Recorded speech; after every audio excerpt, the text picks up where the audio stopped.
So to get an 8th gen SI mass airflow sensor out, there's a top clip.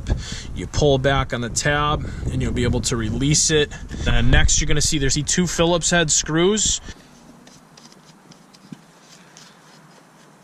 Gently pry this thing up.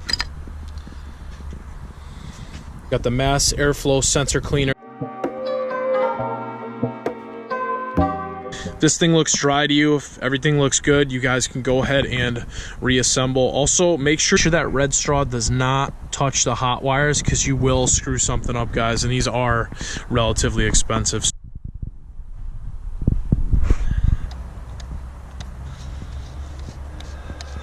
Don't forget to reconnect your wire.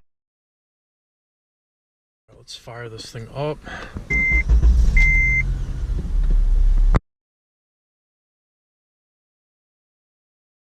Also, guys, another trick I learned to find out if your mass airflow sensor is shot, all you have to do is go up here and unplug your mass airflow sensor connector.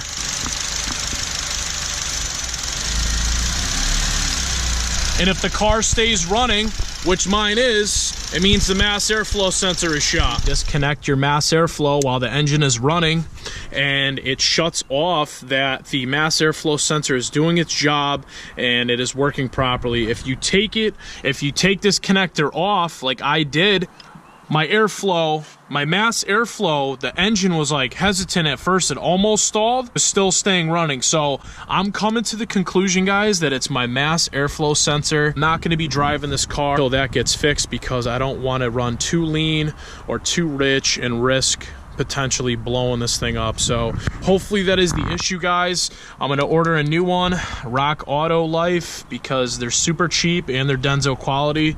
So stay tuned for that. I hope this video helped you guys. If it did, give me a thumbs up. Drop all your comments down below on what you thought.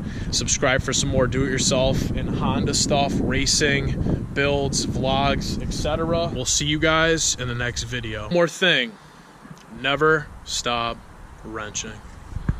Peace.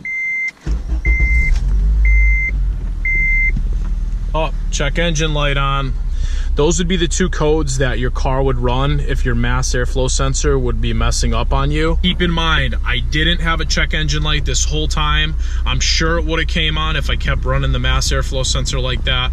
So, and then what else is weird is when I switch back to my e-tune from Steve over at eTunes, the car runs perfect. Like my air fuel is perfectly dialed in, everything's dialed in. But when I switch back to stock, I have crappy air fuel ratio. Looking into the old mass airflow sensor, I don't know if you guys can see that, but look at this right here. Look what I just found. Look at that. There was a little piece of plastic inside the mass airflow sensor. I don't know what that's off of.